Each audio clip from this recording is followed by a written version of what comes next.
তোমাদের সামনে আবার একটা রেসিপি নিয়ে চলে আসলাম। আজকে মাংস রান্না করব সিম্পলভাবে কাঁচা লঙ্কা দিয়ে। দেখো মাংসটাকে ধুয়ে রেডি করে রেখেছি। এবার একটু লেবু রস দিয়ে দেবো। লেবু রস দিয়ে দিলাম। এবার ভালো করে একটু মেখে নেব। 10 মিনিটের মতো রেখে দেবো। এদিকে আমি কড়াইটা বসিয়ে দিয়েছি, কড়াইটা গরম হয়ে গেছে। এবার তেল দিয়ে দিলাম কড়াইতে।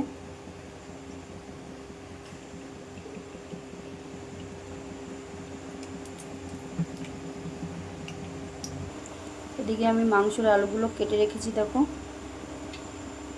এদিকে আমি দেখো মাংসের জন্য পেঁয়াজ কুচি করে রেখেছি, টমেটো কুচি। আর এদিকে আছে হলুদ, লবণ, জিরের গুঁড়ো আর ধনে গুঁড়ো। এদিকে আমার তেলটা গরম হয়ে গেছে। এবার আলুগুলো ভেজে নেব। দেখো আলুগুলো দিয়ে দিয়েছি তেলের মধ্যে। এবার ভালো করে লাল লাল করে ভেজে নেবো মাংসের আলুগুলো। এদিকে আমি মাংসের জন্য পেস্ট করে রেখেছি কাঁচা লঙ্কা, আদা, পেঁয়াজ, রসুন। আজকে কাঁচা লঙ্কা দিয়েই করবো মাংসটা, তার জন্য। আলুগুলো ভাজা হয়ে গেছে দেখো, তুলে নিয়েছি। এদিকে একটু কড়াইতে জিরে ফোড়ন দিয়ে দিলাম।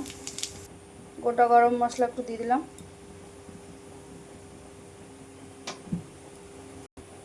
এবার কেটে রাখা পেঁয়াজ কুচিগুলো দিয়ে দিলাম।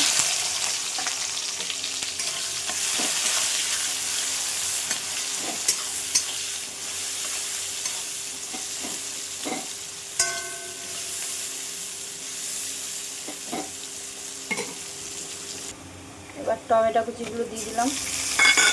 আর এদিকে পেস্ট করা সব মশলাগুলো দিয়ে দিলাম। এবার ভালো করে মশলাটা কষে নেব।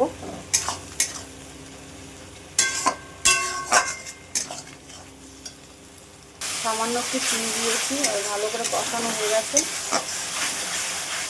এবার মাংসগুলো দিয়ে দেবো। মাংসগুলো দিয়ে দিয়েছি।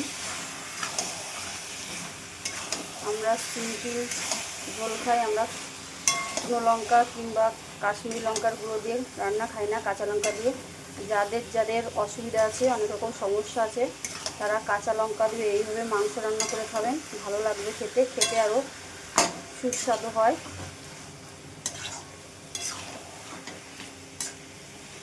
কাঁচা লঙ্কা দিয়ে খেলে কোনো অসুবিধাই হয় না।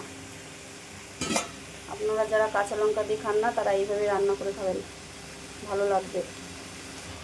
এবার ঢাকনা দিয়ে একটু ঢেকে দেবো। ঢাকনা খুলে পরে আলুগুলো দিয়ে দিচ্ছি। 5 মিনিটের মতো দিয়ে রাখবো। 5 মিনিট হয়ে গেছে। এবার ঢাকনাটা খুলে নিচ্ছি।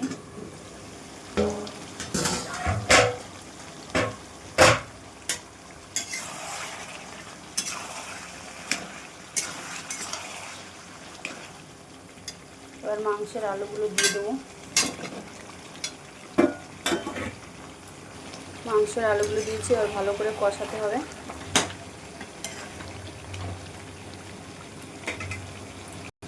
আমার ভালোভাবে কষানো হয়ে গেছে। এবার গরম জল দিয়ে দেবো। গরম জল দিলে মাংসটার টেস্ট আরও ভালো হয়।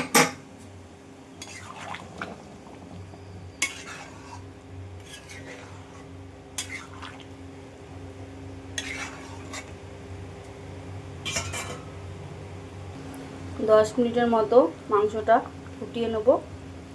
তারপরে তোমাদের দেখাচ্ছি আবার। এদিকে দেখো আমার মাংসটা রান্না করা হয়ে গেছে। এবার একটু গরম মশলা দিয়ে দেবো।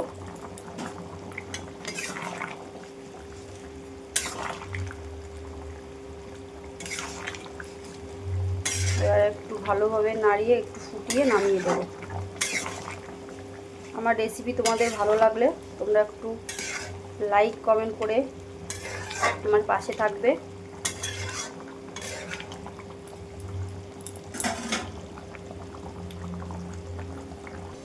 দেখো আমার চিকেনটা পুরো কমপ্লিট। এবার নামিয়ে দিচ্ছি। নামিয়ে নিয়েছি দেখো। আজকের রেসিপি এই পর্যন্ত। আবার কোনো একটা রেসিপি নিয়ে তোমাদের সামনে হাজির হব।